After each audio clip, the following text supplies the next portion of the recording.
Rancher lived alone for years, until the Bigfoot returned a bag of gold. He buried. Before we begin, take a moment to comment your city. Where are you watching from today? And once the story is over, don't forget to rate it from 0 to 10. Enjoy the story.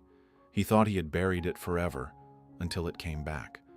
The wind howled across the sun-scorched plains, carrying with it the faint, lonely strains of a harmonica from somewhere far away. On a dusty red trail, hooves struck the earth in slow, hollow beats, leading toward a solitary ranch perched at the edge of the Sierra Nevada. Late in the afternoon, heavy black clouds rolled in, swallowing the last light of day. In the stillness of the yard, Bigfoot emerged as if he had stepped straight out of the coming storm, massive, his shadow stretching long over the cracked earth. He moved slowly, then set down an old, weathered leather sack. From its half-open mouth, a glimmer of gold caught the dying light of the sunset. And in that instant, the rancher's heart clenched tight, because the secret he had buried deep for so many years now lay bare before his eyes. For years, he had never spoken of it to a soul. On this late summer afternoon, the Sierra Nevada plateau stretched out beneath a pale gold light. The dry grass whispered in the wind, carrying the scent of pine resin and old dust. Jonas McCade's ranch sat apart at the edge of the forest, its weathered wooden gate swaying with each gust. Folks in town called him the last rider, the last man still living alone in the harsh country of the West. At 50, his deep-set eyes looked as though they had seen too many winters. He made his living running cattle, and now and then guiding the rare traveler bold enough to cross the mountains. This afternoon, he was stacking firewood by the side of the horse barn. The wind hissed through the cracks in the cabin door, blending with the slow breath of the land. The heat of late summer still hung in the air. Then out of nowhere came the sound of heavy footsteps. Slow, steady. Each one laced with the faint metallic chime of something striking against itself like a warning carried from long ago. Jonas froze. His hand tightened around a piece of firewood. His eyes swept across the empty yard. For a moment, the world seemed to hold its breath. If you were living alone on a ranch like this, what would you do? Part 1. The Unexpected Gift. Late afternoon settled over the slopes of the Sierra Nevada like an old saddle slipping off a fence post. The last heat of summer still rose from the cracked earth, curling in the wind that whistled through the gaps in the barn boards, carrying a sound like a weary harmonica playing somewhere far away. The whole ranch lay still, listening to the dry grass turn in the breeze, while heavy dark clouds pressed low as if holding back something yet unsaid. Jonas McCade, 50 years old, lean but sinewy, stacked the last of the firewood by the barn door. He had lived alone long enough to know every sound this land could make, from the faintest echo of distant hoofbeats to the ring of steel striking steel somewhere in town. In the stalls, the cattle shifted uneasily, bunching together as if they sensed the storm drawing near. Then, a strange sound broke the air. Heavy, deliberate steps, laced with the faint metallic chime of something brushing against itself. Not the rhythm of hooves, not the stride of a man. Through the crack in the barn door, Jonas saw it, a massive figure stepping over the weathered gray fence. Its gait was steady each step, pressing deep into the dry earth, stirring up swirls of red dust around its enormous feet. The sunset cast bronze over its shoulders and arms, leaving a long shadow that reached all the way to the cabin steps. Jonas's hand brushed the worn handle of the rifle hanging by the door, but he didn't draw it. What stood there wasn't entirely a stranger, yet it didn't belong to his world either. Its eyes glimmered in the fading light, holding the kind of memory only the deep woods could keep. The creature Bigfoot took a few more steps into the yard. Without a word, without a gesture, it bent down and set an old leather sack on the ground. The dull thump of it hitting the earth was followed by the soft jingle of metal inside. The rope at its mouth was loose, leaving just enough of a gap for the dying sunlight to slip in and strike something gold. Jonas moved toward it, each step heavier than the last. When he bent down, his eyes locked on the markings cut into the leather, clumsy, uneven, but unmistakable. His own knife had carved those lines decades ago. The memory surged back swift and cold like a river after the rain, a dark night on a frozen riverbank. he and 3 friends digging into the earth with bare hands, gold spilling from the mud like a cursed light. Then gunfire. A short, sharp scream. And at the end of it, only Jonas remained, his trembling hands burying the sack deep at the base of a tree, swearing never to speak of it again. Now, here it was untouched, as if time had looped around just to place it at his feet. Bigfoot stood a few paces away, watching silently. The wind carried the scent of pine and the sharp promise of rain threading between them like something that couldn't be named. A hawk's cry split the sky, snapping Jonas back to the present. He straightened, gripping the sack's handle. Bigfoot tilted its head slightly, those deep eyes catching the first flash of lightning at the horizon. Without a sound, it stepped back, and then another step, until its shadow melted into the dark tree line, leaving the yard to the wind and dust. Jonas looked down at the sack, a tight weight pressing in his chest. He knew this was more than just gold, it was a reminder of a debt long left unpaid. If one day something you thought was lost forever came back to you, would you keep it or give it back? Part 2. When the past comes, calling. The cabin door shut with a soft thud, cutting off some of the wind's howl outside. Jonas set the leather sack on the old pine table, its surface scarred by winter's heat and the weight of years. He loosened the frayed rope, his rough, calloused hands trembling, as though they were touching an old wound. The mouth of the sack opened, and gold spilled forth, casting flickering light across the low ceiling, dancing like the fire in the eyes of men who once hungered for it. The smell of aged leather and buried earth rose up, pulling Jonas backward into the years he'd tried to bury. He stood still, his gaze fixed not on the gold itself, but through it, seeing once more the days when this country was still raw and untamed, when every valley was both a promise and a trap. Do you believe an object lifeless, silent, can still drag your soul back decades in a single breath? Gunfire echoed through his memory, ringing across an empty valley. He was 25, then Jonas the Drifter, a hired gun, when he needed to be a gold prospector, when luck smiled his way. Alongside Hank Dillard and Miguel, he followed a narrow mountain stream down into the sun-baked lowlands, shoveling earth under the burning sky. The leather pouches at their belts grew heavier, by the hour the jingle of metal inside playing a tune as dangerous as it was sweet. There were nights when the wind drove sand across their camp, snuffing out the fire, sending the merchant herds stampeding in the distance. Jonas still remembered the eyes he'd met in the saloon of the nearest town, eyes filled with suspicion and calculation, as if everyone knew his pouch weighed more than the rest. Gold back then wasn't just wealth. It was blood. It was a curse. That night the moon was hidden behind clouds, the only sounds the river's murmur and the bite of a shovel in wet soil. Jonas was digging when he heard the click of a hammer pulling back. A deafening shot split the dark. Hank fell at the water's edge. Dillard lunged into the shadows. Miguel took a bullet in the shoulder but still clung to his gold. In the raw scramble to survive, Jonas grabbed the only sack still intact and ran like a hunted man into the trees.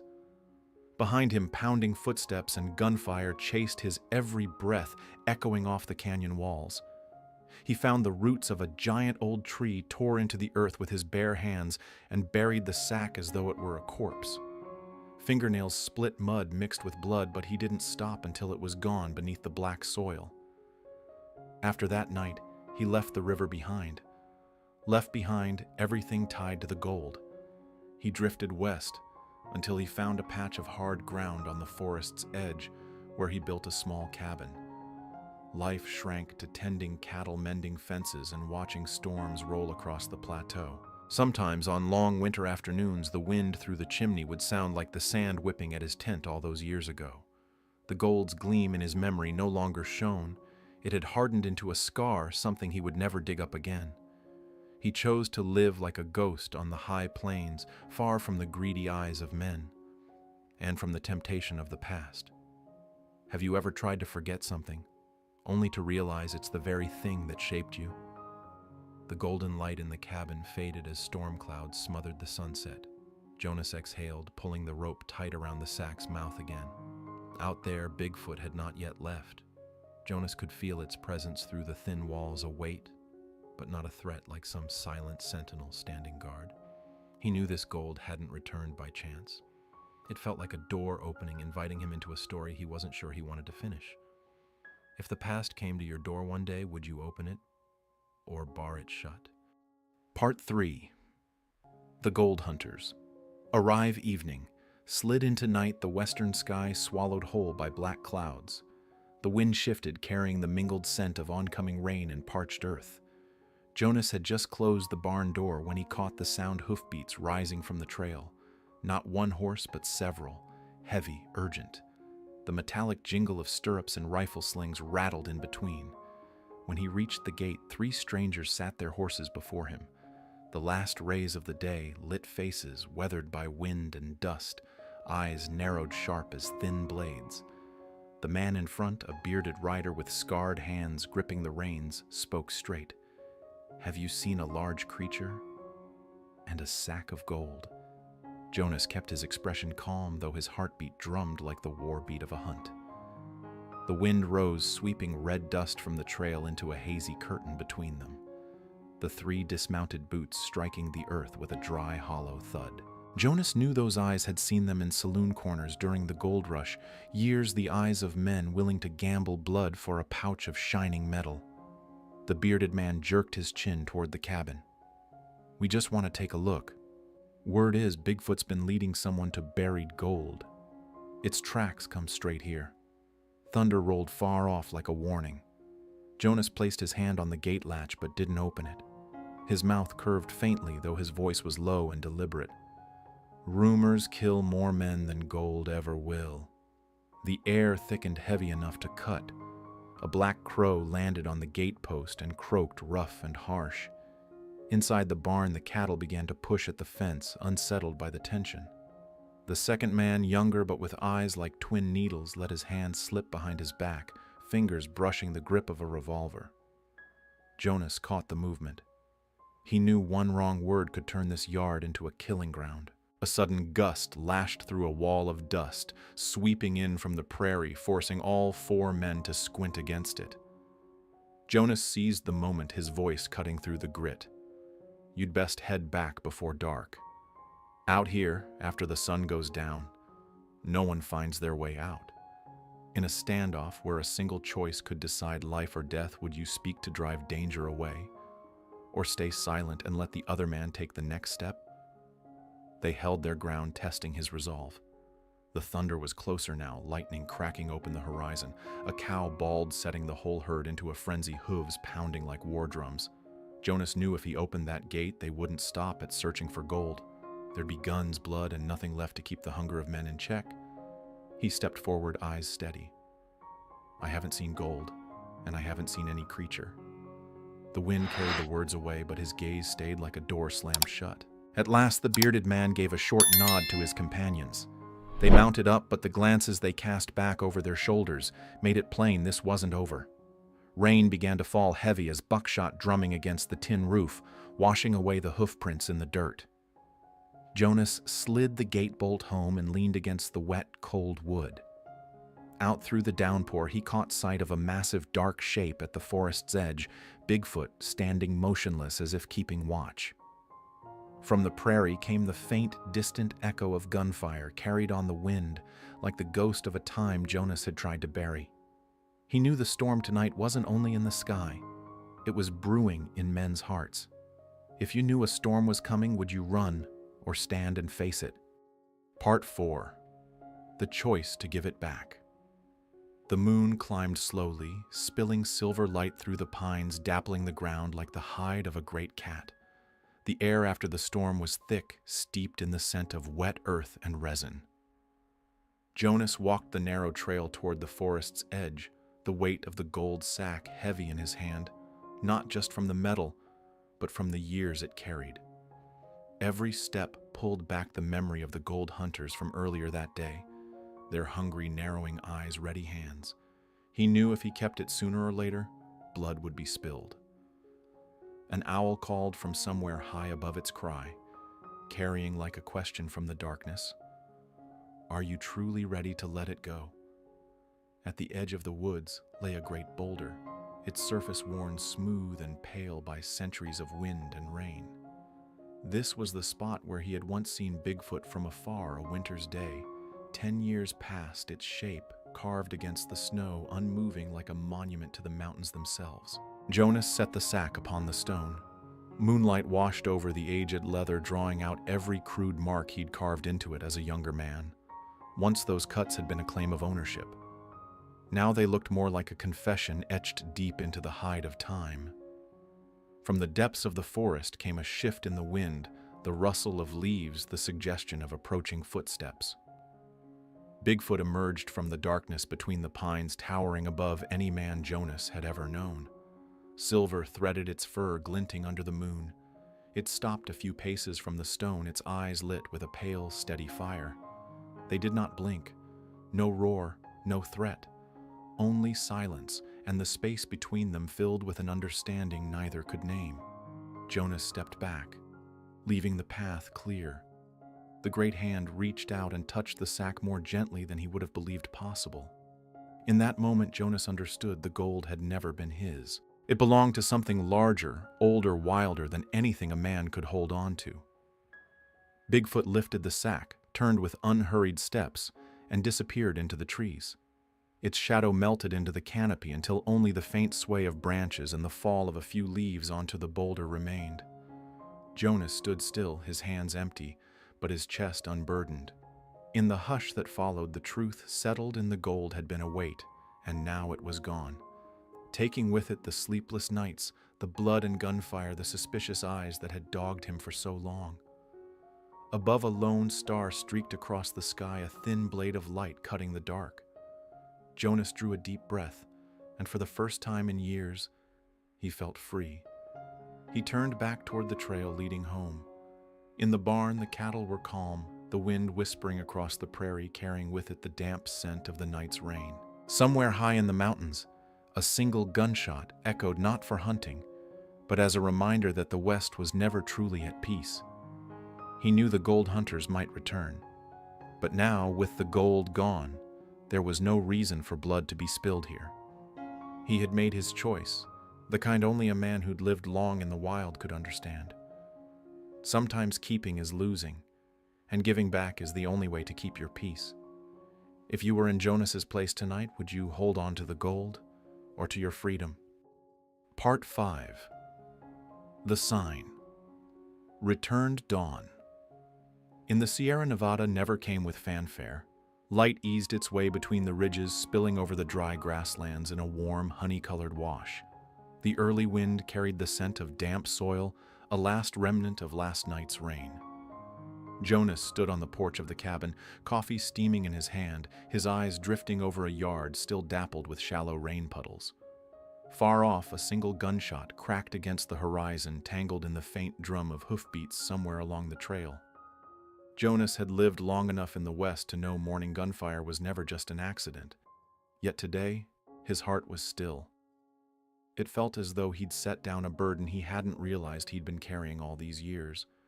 If you woke this morning knowing you were free of an old debt, what's the first thing you'd do? He turned to go back inside, and stopped. On the porch step, right beside his worn boots, lay a short, round piece of wood no longer than his hand. Its bark had been carefully stripped away, the surface smoothed and dry. At its center was a carving, an unadorned sun rays flaring outward in clean, deliberate strokes. Jonas crouched and traced the grooves with his finger. It wasn't the mark of any gold hunter gang or outlaw band he'd ever known. He recognized it instead from another life, another trail, a symbol of an ancient tribe that had lived in these mountains long before white men ever came. To them, the sun was more than life itself. It was a witness to promises kept. A breeze rolled across the yard and the wood shifted slightly, turning once as if to remind him it had been left here in silence. Years ago, in his wandering youth, Jonas had led a hunting party through the northern peaks. There, etched into sheer cliff faces, he'd seen dozens of suns like this one woven between shapes of wild animals and human tracks. An elder had told him that for their people, the sun marked an exchange, an oath honored, a trust acknowledged. Jonas lifted the carved wood, feeling the meaning in its weight. This wasn't a trinket. It was a message, a sign that his return of the gold had been seen and remembered, not by men, but by another world, one whose laws were never written yet, had endured longer than any border. He found an old length of hemp rope and looped it through the wood, hanging it by the front door just below the saddle hook. Every time the door opened, the morning light would strike the carved sun, setting it aglow as if newly made. When it was done, he stepped back and watched it sway gently in the breeze. The feeling inside him was not exactly joy, nor was it relief. It was something quieter, a reminder that every act, no matter how small, leaves a mark. And sometimes that mark will find its way back to you when you least expect it. That evening, as the sun burned red and low over the plains, Jonas sat once more on the porch, eyes on the grazing herd. The cattle moved slowly and calm, their shadows stretching long across the earth. No panic, no restless flight, only the peace of an unbroken day. In the distance, a small dust devil twisted briefly on the prairie, then unraveled into nothing. The gold hunters might have given up, or they might be searching elsewhere. But deep down, Jonas knew the real reason for this stillness didn't lie in where they'd gone. It stood in the carved wooden sun hanging by his door, a sign he had stepped across an unseen boundary. If one day you received a thank you from a world you don't belong to, would you call it chance or destiny? Epilogue. Whispers by the fire. The fireplace crackled softly, its golden light dancing across the lines at the corners of Jonas's eyes. Outside, the prairie lay under a blanket of night. The wind slipped through the doorframe, stirring the carved wooden sun hanging from the porch beam. Each time it turned the firelight inside, the cabin caught it, making the carving glow like a small torch from the past. Jonas sat in his old wooden chair, fingers laced together, eyes resting on the embers glowing deep and red. Once he had buried that secret deep in cold earth, as if hiding away a piece of his own soul. But tonight the secret rested in a better place, not beneath a tree, but between two beings who understood each other without a single word. A saying of his father's came back to him. Not every treasure is meant to be kept. Sometimes giving it back is the only way to truly preserve it. He wondered if Bigfoot was still out there now, somewhere between the shadows and the mountains, watching this ranch. And he knew if ever the road between their two worlds needed to open again, he'd be ready to step across. If you found a treasure you once buried, would you keep it or return it? If you were the rancher, would you have stayed or ridden away into the wild? Let me know in the comments.